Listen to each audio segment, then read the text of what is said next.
kokanai tidye lunch. Macomplaina camera yedu, macomplaina volume, takunzwai.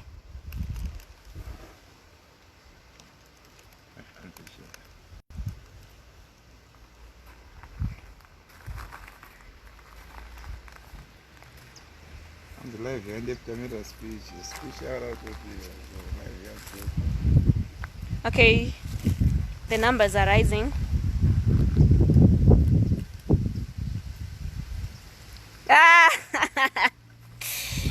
Abaita number 1 ari top fan zvake Mona Lisa. Aiwa, Mona Lisa ngapiwe t-shirt. Apostle. Mona Lisa ari kupiwa t-shirt. Mona Lisa unopfeka size ani? Pasara extra. Aiwa, Mona Lisa ngapiwe t-shirt. Aiwa, akadi. XL. Munhu waMwari mukabva maita corruption here. Notomupa. Munompa handi? Yeah, munongoya kuinbox kana tapedza live. Mona Lisa, the first one anga chinzani? Patience. Kana tomuita deliverance asina kusi. Good. Apostle vakuita deliverance uri kwauri koko Mona Lisa. Hatisi kukupa t-shirt. Tiri kuita deliverance. Yes. Apostle. Yes. Deliver Patience. Patience, you are delivered right In now. the name of Jesus. Amen. Yes. Nolin, hanzi matisireyo. Nolin. Uya, ausikuona repatira apa. Wabaziva handi? Uya Nolin, uya. Apostle, deliver Patience. Patience, just stretch your hand right now. Stretch your hand wherever you are. Touch the screen. Yes, Nolin, you are delivered. Touch the screen.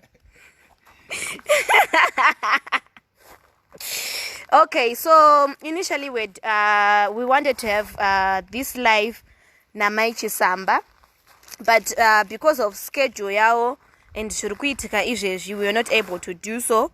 But sevanhu vanga vaisa effort yekuti tiite zvinhu zvedu, we are still going to continue and tukuita in her absence, but it's still in honor of her. So this is our cake that we had made initially. Mungo no detail. I wish hands na Patience I receive. Amen. Yeah. So this is what we had prepared for her, but we were not able to make it navo. But still, tukungo continue. So Because cake ringas tasingakwanisi kurichengeta.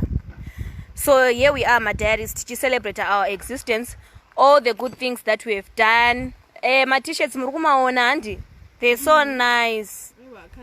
Kune mamwe viewers atichazopawo ma t-shirts, especially vari muHarare. I cannot promise vamwe vanhu vasipo, but vari muHarare, I think we are going to be giving out t-shirts randomly. Vari kuda makeke, vada ma t-shirts, we are going to be there tichikupai. So today we are celebrating 6 months zedu in existence. Seti Harare. Tidongowaradza Sis Melly wherever you are, kune support team iriko yakakura zvisingaiti kuHarare, and you are just representing vari muZimbabwe in Harare. Tukuita hedu tiri muno muHarare, but tukurepresenta vamwe vese vasipo vanga vachida kunge varipo. Machisa manga nema commitments avanga vainavo, but anyway, we are happy. 6 months of existence, we've done a lot of things, we've done a lot of zvakanaka for some people, and they know us. We are growing as a brand. So here we are, my diaries, here we are. We are just celebrating. Saka you grab whatever you are, ikokoko. Wongo celebrate onesu kwauri ikokoko. Of course, pane vasina kwanisa kuya ungachifana kunge vauya, but that won't stop us from celebrating the good work iri kuitwa naMwari through Sis Melly. So ndo patiri panapa tichicelebrateawo. Takamirira chikafu chedu chichiuya, iwo chigadzirwa lunch yako uri kubasa ikoko. Tojoina na pamwe chete, todya, to celebrate. This is what we want. Toda kuti basa rirambe richiendera mberi. Because Sis Melly vanotora Maichi Samba as her role model. Exactly. Vachionawo mabasa makuru ari kuitwa naMaichi Samba and she aspires to be like her. Exactly. That's why Mama Cake redu rine theme yamechisamba. No, that's her role model. And the Trimumwedzi wa August, we are celebrating women. Amen. Hanzi madi kungova pakeke racho. Vatoroneravo.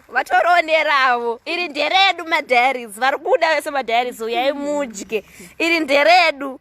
Ravo vanaro.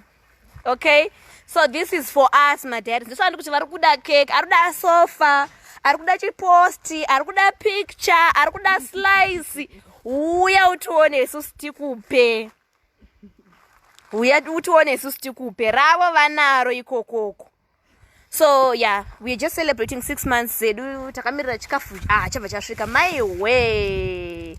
So yeah, this is what we're going to be doing. Saka imi muriko kubasa kwenyu nemaraisi enyu nedrink renyu ramarongedza mubhegi muchiburitsawo manhuchu enyu muchidya isi tichidyawo kunoku. Don't forget. Hanzi ndekupi kwamuri? Tiri kupiko? We're in Harare. Tiri muHarare. I'm in Harare. Secret location. Tinenge tichingodya maenemies akatisurrounda. Uyai tione madiaries. Uyai. Ndokuti tingorambe tichiencourage Smelly kuti varamba vachiita the good work that she's doing for us. So yeah.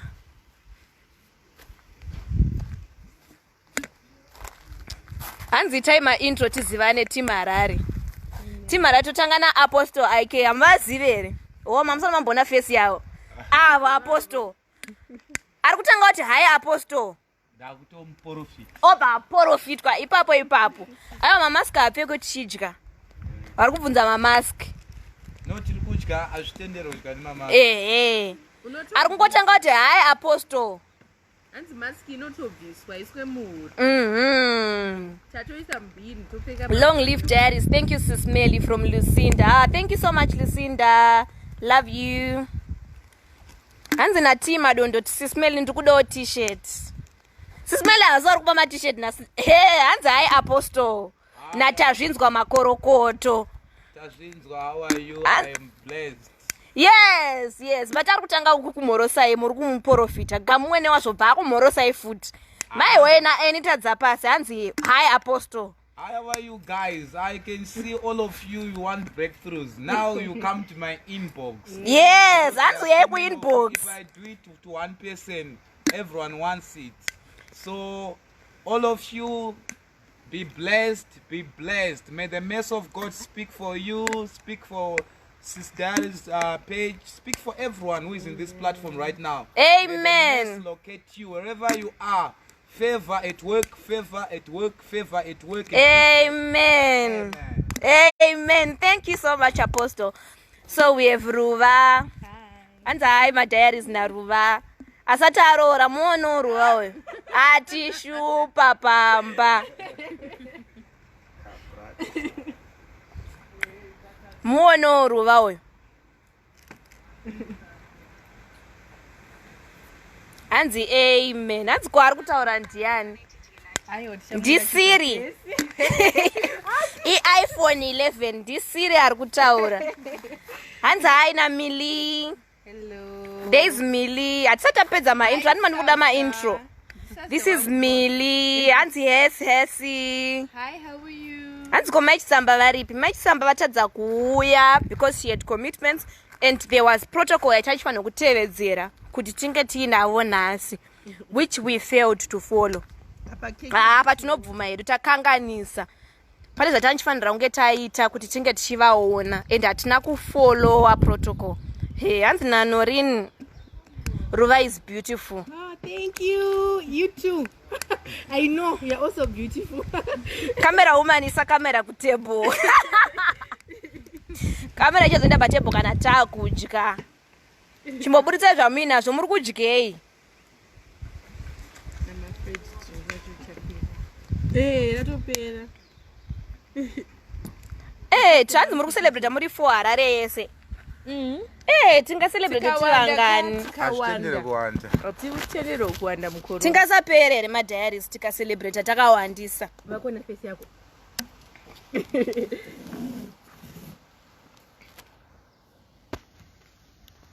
But I think it's also a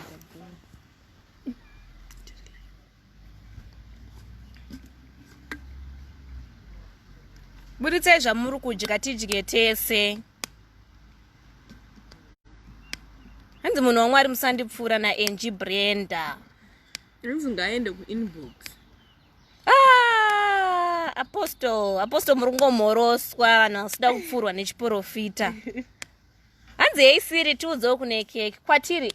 Tiri kunonzi kuchiko hatakanganwa isu.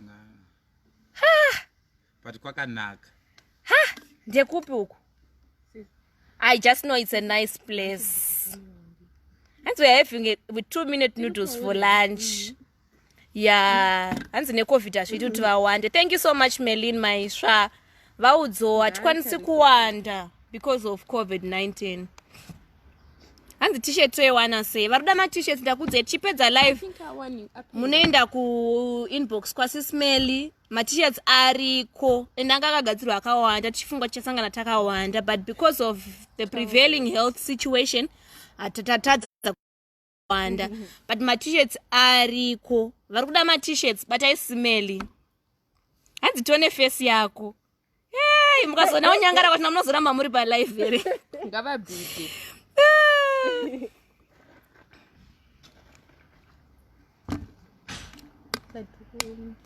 And the black beauty, you wonder why people bleach your skin.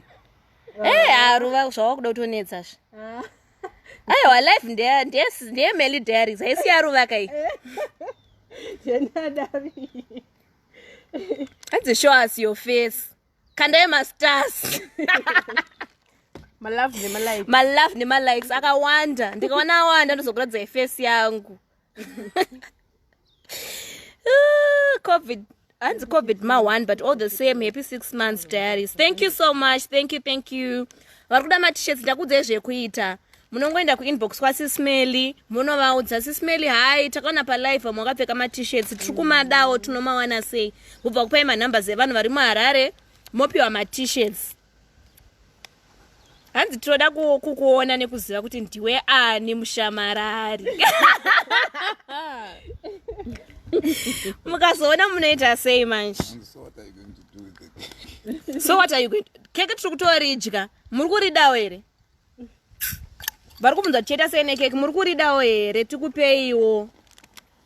As long as uri muHarare, tichikwanisa kukubata route yeAvondale. Togona kutokupoa slice yako yekeke. We don't mind. It's fine. Because atimbori pads. Nema t-shirts maybe. Ne boots. Kune boots. Wow, the food is here. Yeah.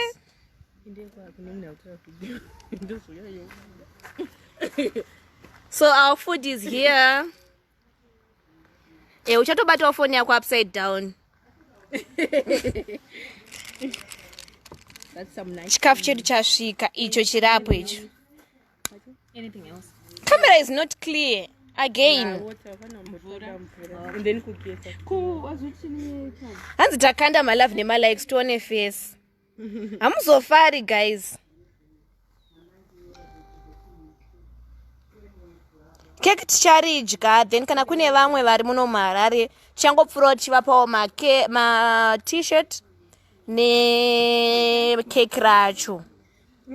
Hanzi ini ndoda sofa naTanakati. Tanakati unowanikwa kupi? Taura kuti unowanikwa kupi? Ukataura kwa unowanikwa tokuunzira cake. Sofa rarako. Nganzo musakangana kupuwa ma street kids cake. Amen. Ndo donzo redu rihombe iroro ndo zvatarairwa patatopiwa cake. Until kuti save. Kuti hanzi cake tichapawo vamwe vasina chokudya zvachose. Ndonotya chando. Kuri kutonhara. 5-star restaurant. Food appetizing. Thank you so much. Reganibogeze maoko tiwane kudya. Ndikutoshaya ndotsveta papi kamera kana taakudya. Passing fun. Anozodya ndiani? Tambidzwa ma plate. Avo ndiwo vamushamarari avo vamuri kungoona. Ndimushamarari zvese ndiye. Ndo vari kushamarara, ndo vari kumhanya kuti zvinhu zviite order ivava. Chambodya. Tozonyara zve. Pamwe macrash ari palive. Ndoda hakupata izvi.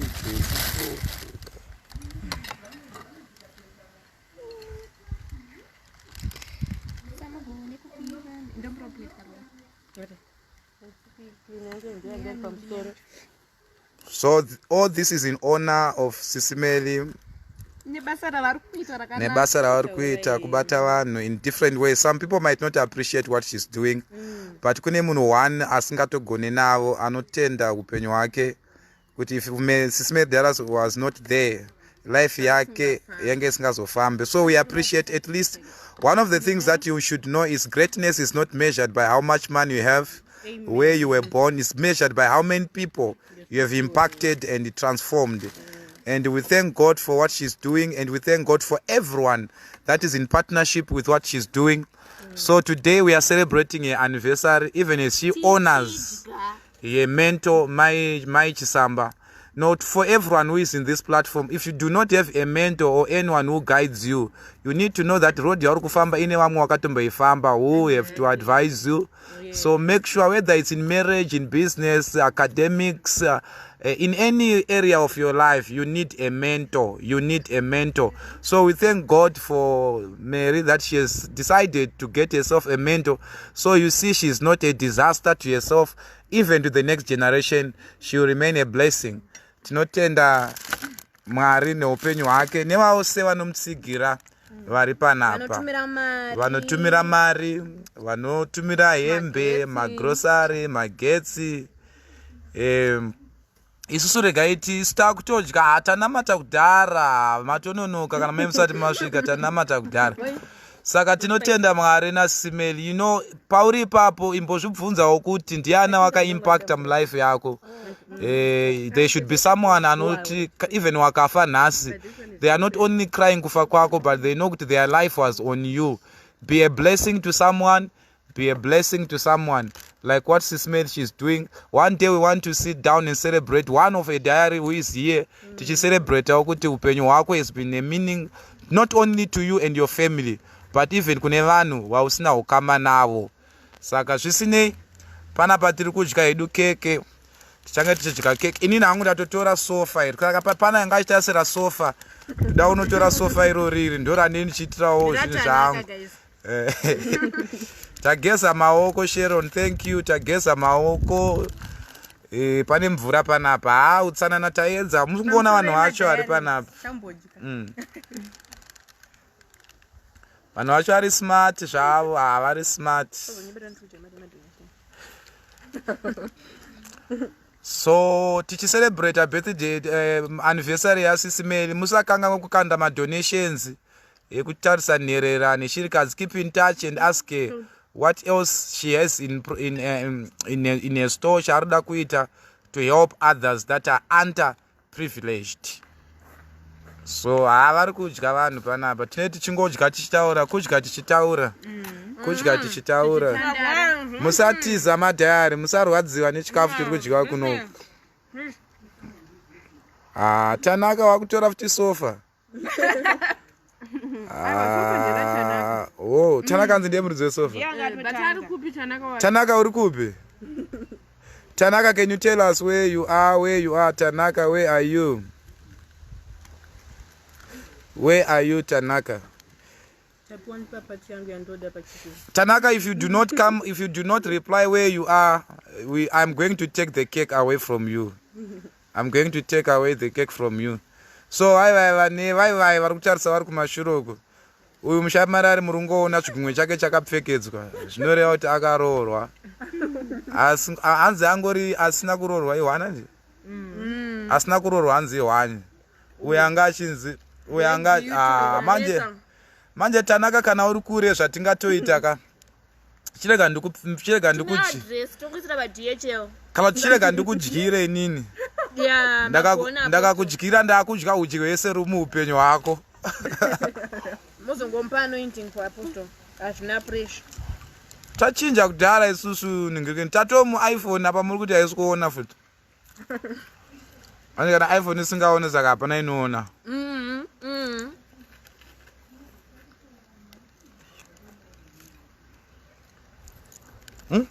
chikafu chacho chiri kunaka yes tichibva panapa tikunoona ma-street kids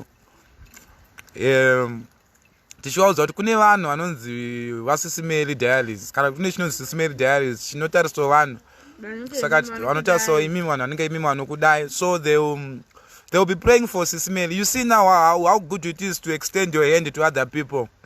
Pavanofara vachinamata vanonga vachiti Mary ngaiitire zvakanaka, Mary ngaiitire zvakanaka, Mary ngaiitire wangano vanhu vari kutaurawo zvakanaka pamusoro pezita rako. Amen. You should ask yourself that. Tiri kudya tichibatsirana ipapa. Chamomedza. Saka chambodya,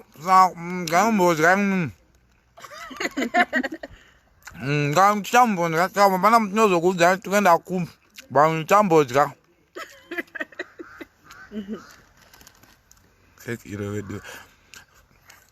Franity mushi keke racho rakanaka. I can do yourself. Makeke aya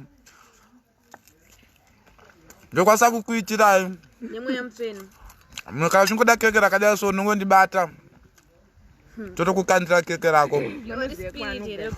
Maichisamba she's busy. Those that are asking where is Maichisamba wari busy saka would have loved to have her here. She would also have loved to be here. But the protocol and prevailing health situation nekuzvikuitika zvimungozviziva saka tati maDiaries haangazoregedzawo kufara nekupembera tichivadyira keke saka wherever you are just connect from where you are. We are eating for you. We are eating for you. We are there for you. We are there for you. My aim ndadi zvangu nhasi ndatoregedza kuenda kugomo ndanga ndakatotsanya ndatobreaka fast nekuda kwaSis Melly Diary zvava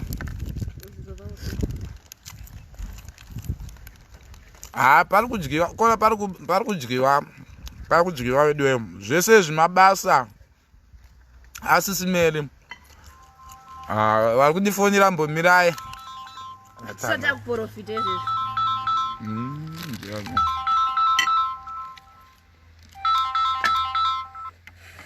Hello? Ndichiri busy singaiti ndifonere ina 3 I think nendapedza zvandiri kuita. Alright.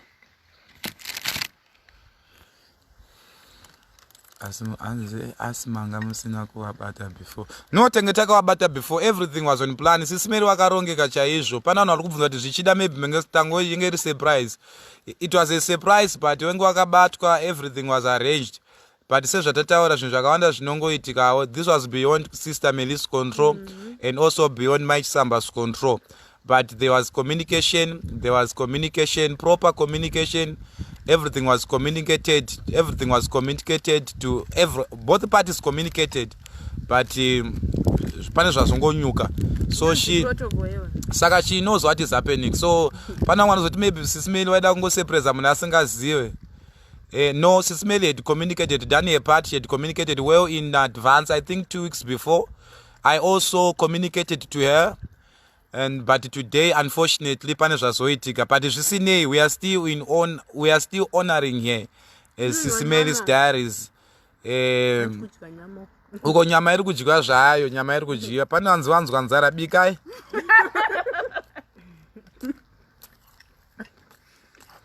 Vari kuKempton Park zvinhu zvinototangira kuHarare. We lead as Zimbabweans. Zimbabwe is a very good country. Ndoda ma-amen pandati Zimbabwe is a very good country. Ndoti ndiprofite pano.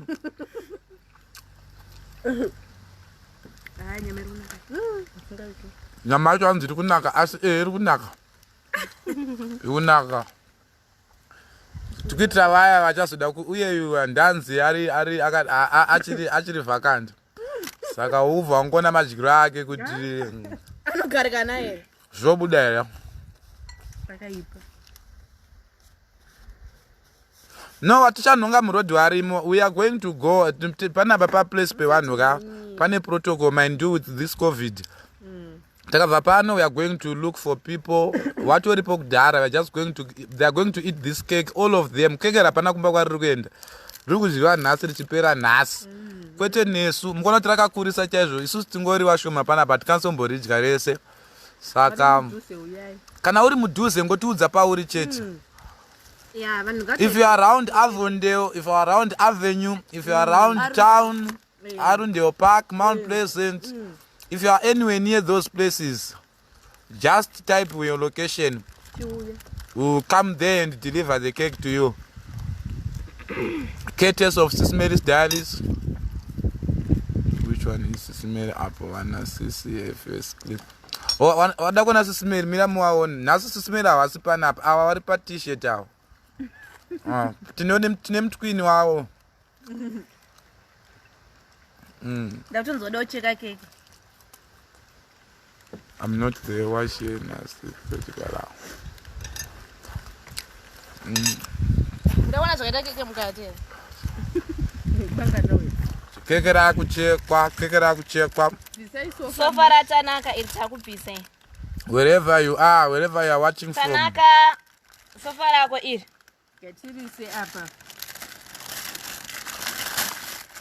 Kuna anoda makeke urungona kuti keke racho rakaitwa neunyanzvi rine sofa. Tinongokuradza zvakaita mukati mekeke redu. Muzobva mutaura zvinhu zvekunyeba kuti hanzi ye vangwa nekeke replastiki chichi. Kana kuti wakakwereta kweka hatikwerete. Sofa ratanaka pana. Look at that. Ndo keke mukati maro zvarakaita izvo. Red velvet nechocolate. Tipeuka sofa vasikana. Rakawanda. Sofa. Rakanaka. Kana uri pano mudhayaro uri panapa. Usati wambobetsera munhu uchingozviraramira iwewe. Tendeuka.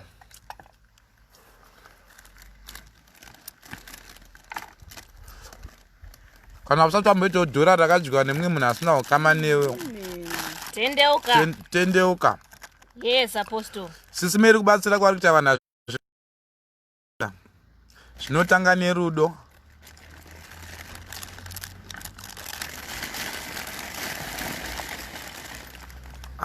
Tinotenda. I will order one for my mom. Yes, we can deliver. We will deliver to her. Very artistic, very skillful. Tozongowadzirawo matendora zetransport kuti ngadiko. Toda kurarama nei. Totochengetwa nemisha. Chocolate balls zvekuti.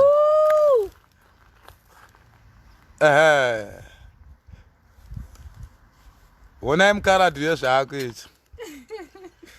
But anotenderwa bhozi akarorwa murume wacho anozviziva ndo madyiro ake.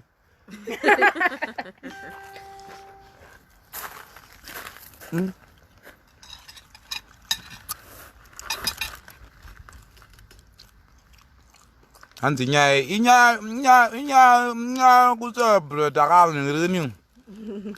Sis Melly Diaries. Tsitsi wanonoka kusvika. Tanzwa nekuita masamari pano. Asvika tapedza.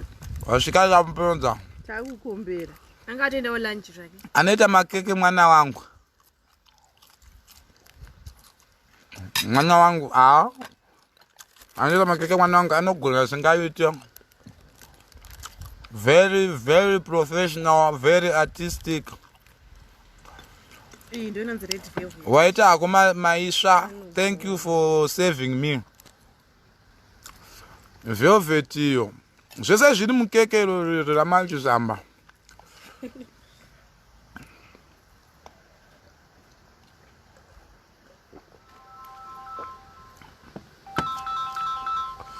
Ratiri kudya raridhure. Ratiri kudya raridhure unongondifonera kuinbox ndokubva ndakuudza kana kuti unondibata kuinbox ndokuudza.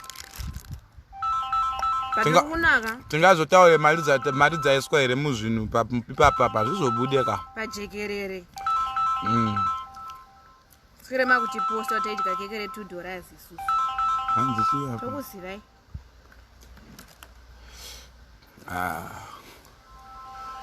hanzi guys, do you know that COVID is real? Ndosaka tiri washoma even wakatarisa magariro atakaita 2 meters apart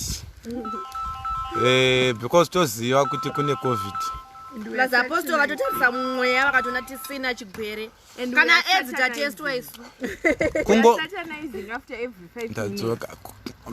saka nyaya yecovid don't worry about COVID. We don't want to undermine those that are in authority wakapa my instructions. Takatoitawo takatogara zvakanaka chaizvo panapa. Thank you for your concern. We appreciate that concern. Mwari akutire zvakanaka.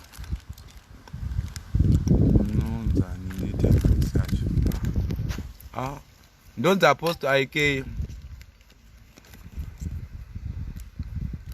Don't post IK. I'd like to inbox. I'm dakuti munonzani. I think it's for the cake. Don't post IK. Runare kandi kwase kudaira ndiri kutaura naye. Ndodaira sei runare ndichitaura. Uzofona kuma ingwa izvo, unofona kuma 4. Abva pana panjange ndichidriver futi. Saka unofona kuma 4 azvitendere kudriver uchibata phone. Unobuda papepa wanzi aposto utonzi mungu wakarara nemukadzi wemunhu iri nyaya yengodriver chete. Saka unondifonera after 4 nenda ndagarawo. Anoti mabreds awo. Vanhu varunzi aguta adya chikafu chakawanda achadzopedza cake. Achadzopedza cake. So thank you so much. I will hand over the microphone to the MC.